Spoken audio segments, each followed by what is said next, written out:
Now pay full attention to this as we dive deep into the mind of one of the greatest philosophers, Epicurus. They lied to you about Epicurus. For more than 2,000 years, the world has called him the philosopher of pleasure, a man obsessed with luxury, indulgence, and comfort. But the truth is far more dangerous. Epicurus discovered a secret so powerful that society still hides it from people today. Most human suffering is completely self-created. And once you understand his philosophy, you stop fearing death, stop chasing validation, stop worshiping money, and finally become mentally free. This is not just philosophy. This is psychological warfare against everything modern society programmed into your mind.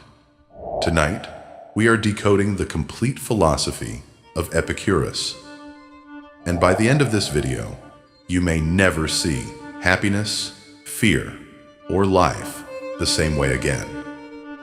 In the modern world, most people are not living. They are surviving. Every morning begins with anxiety. Every night ends with exhaustion. People chase money they never enjoy, relationships they never understand, and dreams they never truly chose for themselves. Society tells you happiness is always one step away.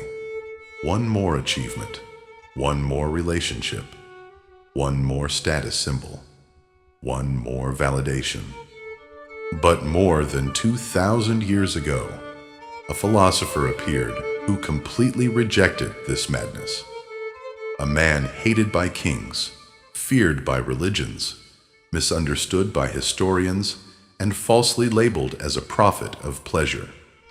His name was Epicurus, and what he taught was so dangerous that powerful institutions spent centuries trying to bury his philosophy.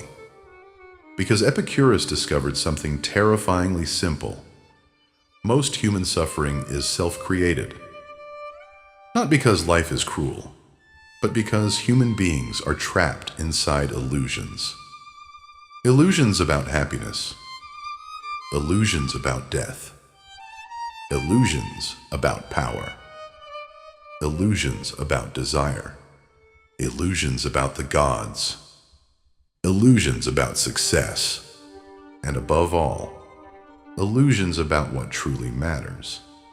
Tonight, we are going to completely decode the philosophy of Epicurus.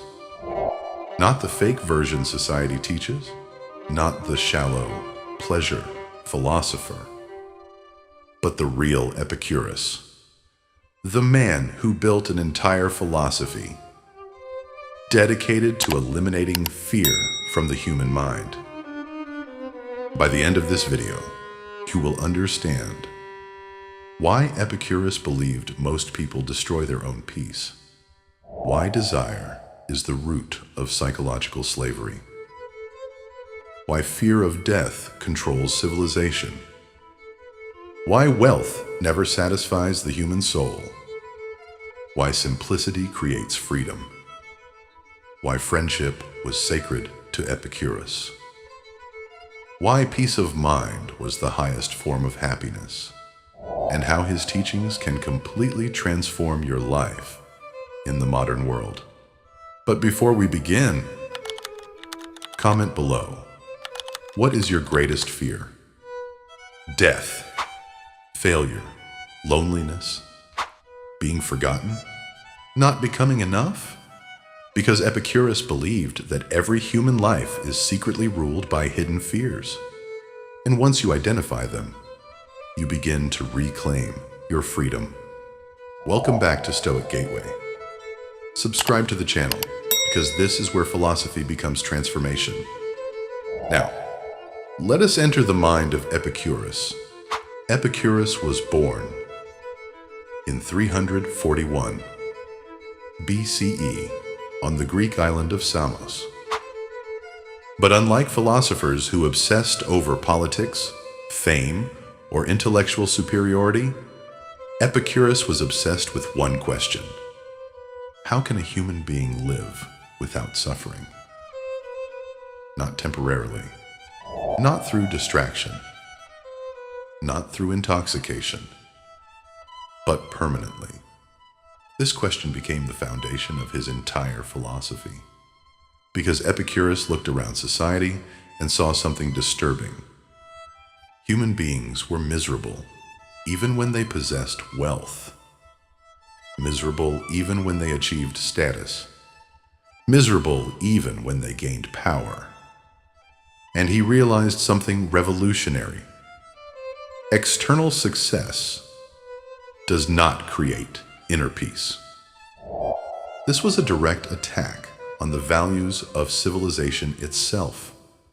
Ancient Greece worshipped ambition, conquest, political glory, and public recognition. Epicurus rejected all of it. He believed society was psychologically sick. People exhausted themselves chasing things that could never satisfy them. And this is where most people misunderstand Epicurus. When people hear the word Epicurean, they imagine luxury, indulgence, endless pleasure, feasts, wine, and excess. But the real Epicurus taught the opposite. He believed the happiest life was simple, quiet, disciplined, and free from unnecessary desire. In fact, Epicurus himself lived extremely modestly.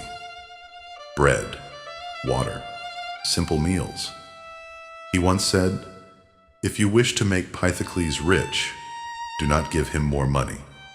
Rather, reduce his desires." Think about how revolutionary this is. Modern society teaches, increase your income, increase your possessions, increase your status, increase your consumption. Epicurus taught, reduce your dependency, because every unnecessary desire creates psychological slavery. The more you need from the world, the more control the world gains over you. And this leads us to the first major pillar of Epicurean philosophy, the science of desire. Epicurus divided desires into three categories. First, natural and necessary desires.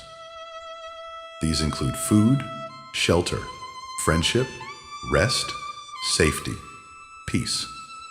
These desires are essential for survival and emotional stability. Second, natural but unnecessary desires. Luxury foods, expensive comforts, excess pleasure. These are enjoyable, but not essential. Third, vain and empty desires. Fame, infinite wealth, social dominance, immortality through reputation. Epicurus believed these desires are bottomless pits. They can never be satisfied, and modern civilization is built almost entirely upon them. Look around carefully. People destroy their mental health trying to impress strangers. They sacrifice peace for status. They sacrifice relationships for ambition. They sacrifice their lives chasing symbols. Epicurus believed this endless chasing creates permanent psychological instability. Because if your happiness depends on external conditions, your happiness will always remain fragile. This is why modern people feel empty even after success. The mind always adapts. The new car becomes normal. The promotion becomes expected. The relationship becomes familiar. The applause fades. Then the hunger returns. Epicurus understood something centuries before modern psychology. Human desire expands faster than human satisfaction. This is why he believed simplicity was not deprivation. It was liberation. A person who can enjoy simple bread and water becomes almost impossible to control because their happiness no longer depends on luxury. This is one of the deepest teachings of Epicurus. Freedom is not gaining everything. Freedom is needing less.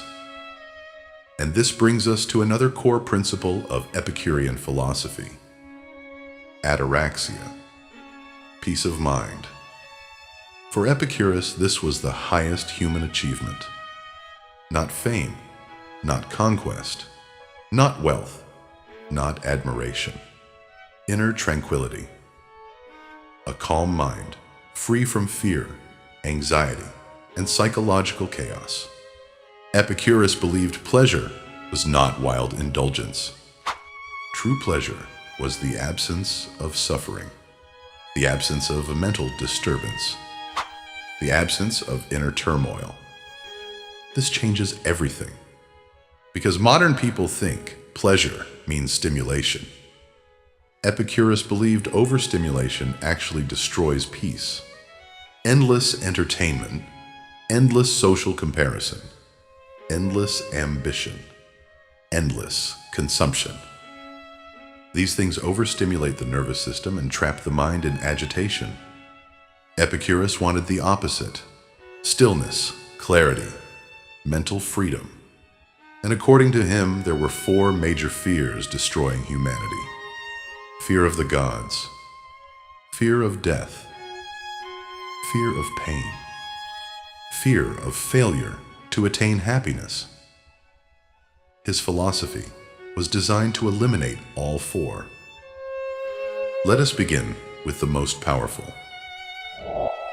fear of death. Epicurus believed fear of death is the hidden engine behind civilization itself. People obsess over legacy because they fear disappearing. People cling to power because they fear mortality. People desperately seek immortality through wealth, fame, children, influence, and status. But Epicurus attacked the fear directly. He said something immortal: death is nothing to us. At first, this sounds impossible. How could death be nothing? But Epicurus explains it with ruthless logic. When we exist, death is not present. When death is present, we no longer exist. Therefore, death itself is never experienced. Think carefully about this. Epicurus argued that humans suffer more from imagining death than from death itself. The fear is psychological, and because people fear death, they waste their lives. They become obedient, cowardly, anxious, desperate. Religion exploits it. Governments exploit it. Society exploits it. Epicurus wanted human beings to become free from this fear. Not reckless, free. Because once death loses its psychological control over you, life changes completely. You stop living for approval. You stop postponing happiness. You stop wasting your existence chasing validation. Epicurus believed the fear of death poisons life itself. Modern people avoid silence because silence reminds them of mortality. They bury themselves in distractions, phones, entertainment, noise, consumption, anything to avoid confronting existence. But Epicurus believed peace only begins once you make peace with death. And here is the terrifying part. Most people are not afraid of death. They are afraid they never truly lived. That realization changes everything. So pause for a moment. If death arrived tonight, would you feel complete? Or would you realize you spent your entire life chasing things that never mattered? Comment below. What do you think most people waste their lives chasing? I want to hear your thoughts. Because Epicurus believed most people die psychologically long before physical death arrives. Now let us go deeper. Epicurus also rejected the fear of the gods. This made him one of the most controversial philosophers in history. Ancient societies were controlled through religious fear. People believed the gods constantly judged, punished, and manipulated human destiny. Epicurus challenged this entire worldview. He did not necessarily deny the existence of gods, but he argued that if divine beings exist, they are perfect. And if they are perfect, they would not behave like insecure tyrants obsessed with punishing humans. Therefore, the gods neither reward nor torture humanity. This was revolutionary, because Epicurus wanted to free people from psychological terror. Fear-based religion creates anxious minds. Epicurus believed philosophy should heal the human being, not frighten them. Again, notice the pattern. Everything in his philosophy removes fear. Fear of gods, fear of death, fear of loss, fear of desire, fear of suffering. Epicurus was not teaching indulgence. He was teaching psychological liberation. And this leads us into another powerful teaching: the nature of pain. Epicurus understood something most people never realize. Pain is inevitable. Suffering is often optional. This sounds simple, but it changes how you experience life. Epicurus believed physical pain is usually temporary, and even severe pain is often manageable through perspective, memory, and mental discipline. In fact, as he was dying painfully from kidney stones, Epicurus reportedly wrote that despite physical agony, his mind remained joyful because of the memories of friendship and philosophy. Think about the strength of that mind. Most people are destroyed by discomfort. Epicurus trained himself to separate external pain from inner suffering. This is why his philosophy resembles certain forms of Stoicism and Buddhism. The mind interprets experience, and interpretation shapes suffering. Modern people magnify pain psychologically. One rejection becomes identity. One failure becomes hopelessness. One criticism becomes emotional collapse. Epicurus taught emotional moderation, not emotional suppression. Moderation.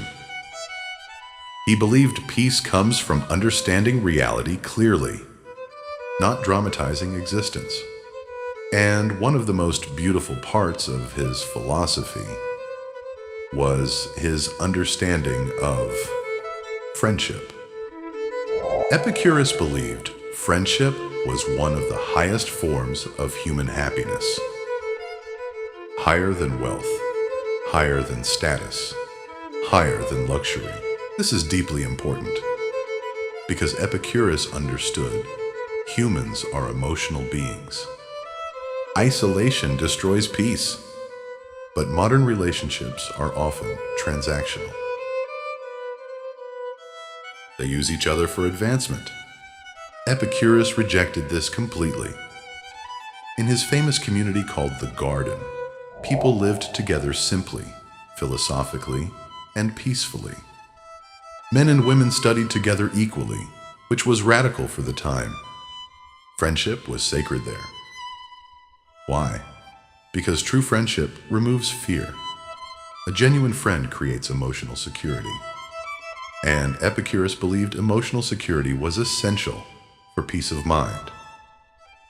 Today, millions of people are surrounded by followers, yet spiritually alone. They know thousands of names, but trust nobody deeply.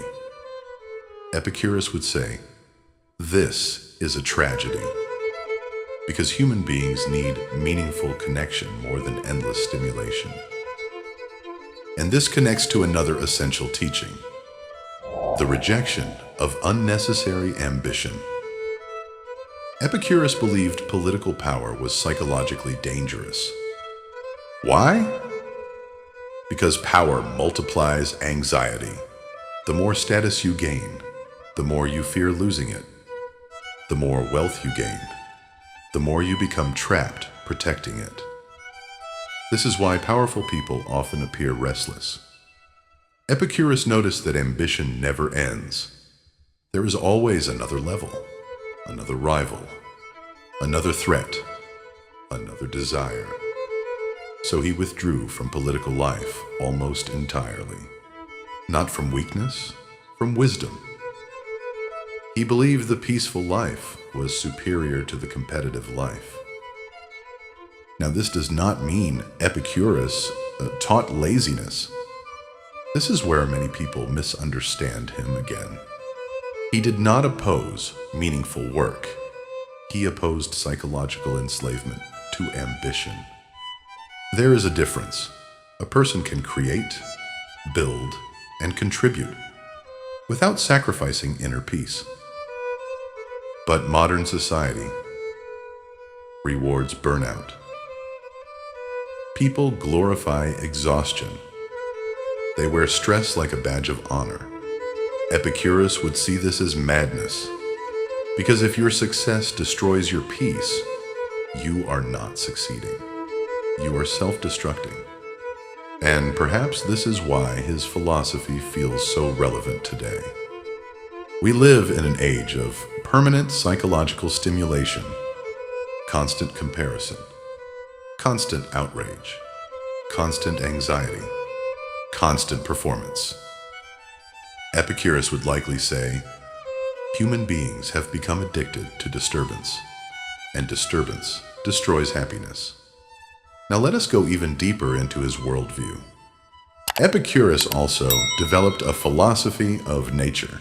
He believed the universe operated through natural laws, not supernatural punishment. This made him one of the earliest materialist philosophers. He adopted and expanded the atomic theory of Democritus, arguing that everything consists of atoms moving through empty space. This was astonishingly ahead of its time. Why did this matter philosophically? Because Epicurus believed understanding nature destroys irrational fear. Thunder is not divine anger. Disease is not cosmic punishment. Natural disasters are not supernatural vengeance. They are natural processes. Again, notice his mission: removing fear. Epicurus believed ignorance creates terror. Knowledge creates calm. And this leads into another profound aspect of his philosophy: the tetrapharmakos, the four-part cure. A psychological medicine for human suffering. It can be summarized like this: do not fear the gods. Do not fear death. What is good is easy to obtain. What is terrible is easy to endure. This was Epicurus's formula for happiness. Simple, direct, transformative. Let us break it down carefully. Do not fear the gods. Meaning, stop living under psychological terror. Do not fear death. Meaning, death is not an experience to suffer. What is good is easy to obtain. Meaning, basic happiness does not require luxury. Friendship, food, shelter, peace, reflection, these are accessible. What is terrible is easy to endure.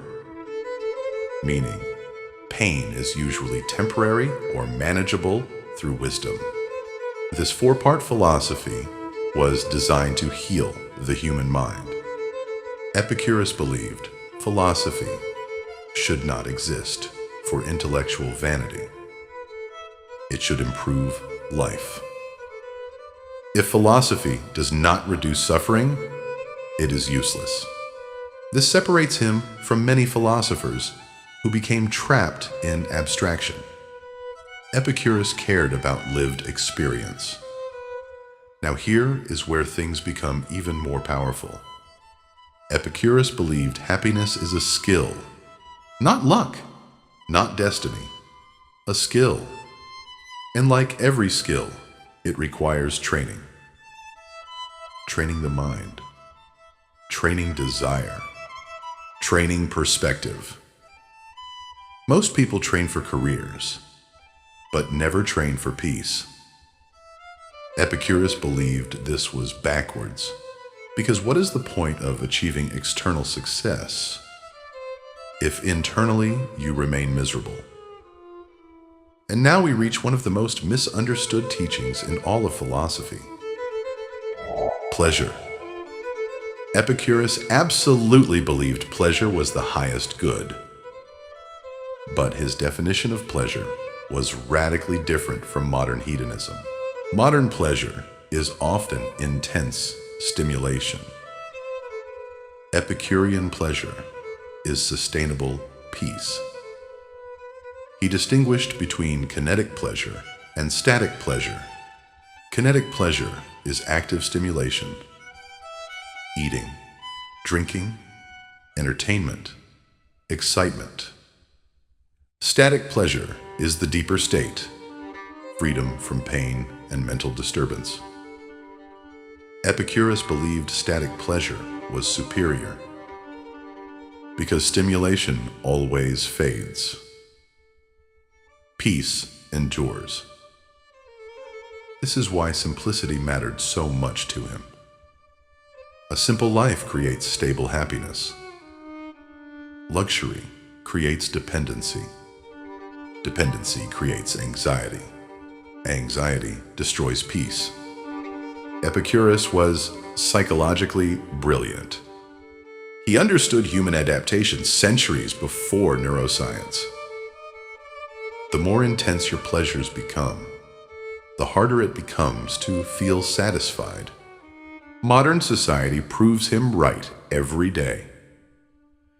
People consume more than any civilization in history. Yet depression, anxiety, loneliness, and emptiness continue rising. Why? Because stimulation is not fulfillment. Epicurus already knew this. Now imagine this for a moment. Imagine removing all unnecessary desires from your life. No obsession with status, no addiction to validation, no fear of missing out, no endless comparison. What would remain? Perhaps, for the first time, you would hear yourself clearly. That silence terrifies most people, because many identities are built entirely on external approval. Epicurus wanted people to rediscover inner sufficiency, to become psychologically independent. And this is why his philosophy was dangerous. A person who no longer fears death, no longer worships wealth, no longer craves status, no longer obeys fear, becomes difficult to control. Now let us discuss how Epicurus approached time. He believed humans ruin the present through obsession with the future. This sounds incredibly modern. People postpone life endlessly. I'll be happy when, I'll rest after, I'll enjoy life once. But the future never arrives as expected. Epicurus taught people to appreciate present existence. Not recklessly, consciously. Enjoy the meal. Enjoy the conversation. Enjoy the sunset. Enjoy friendship. Enjoy simplicity. Because happiness is often destroyed by psychological projection. The mind constantly escapes the present. Regret drags it backward. Anxiety drags it forward. Epicurus believed peace exists in presence. Again, we see similarities with Eastern philosophy. And perhaps this is why his teachings feel timeless. Human psychology has not changed. Technology changes, civilizations change, empires rise and collapse. But fear, desire, ego, and anxiety remain. Epicurus speaks directly to those eternal struggles. And now, we arrive at one final essential teaching: self-sufficiency. Epicurus believed the strongest human being is the one least dependent on external conditions for happiness. Not emotionally numb, not isolated, self-sufficient, because dependency creates vulnerability. If your identity depends on admiration, criticism destroys you. If your peace depends on wealth, loss destroys you. If your happiness depends entirely on others, loneliness destroys you.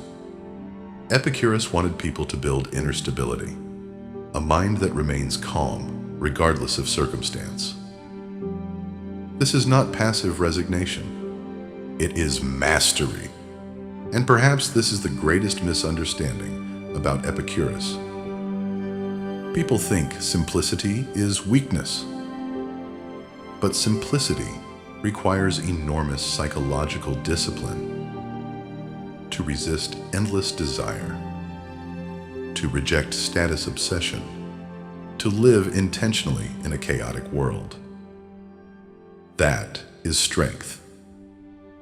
Now ask yourself honestly, how much of your stress comes from unnecessary desire? How much anxiety comes from comparison?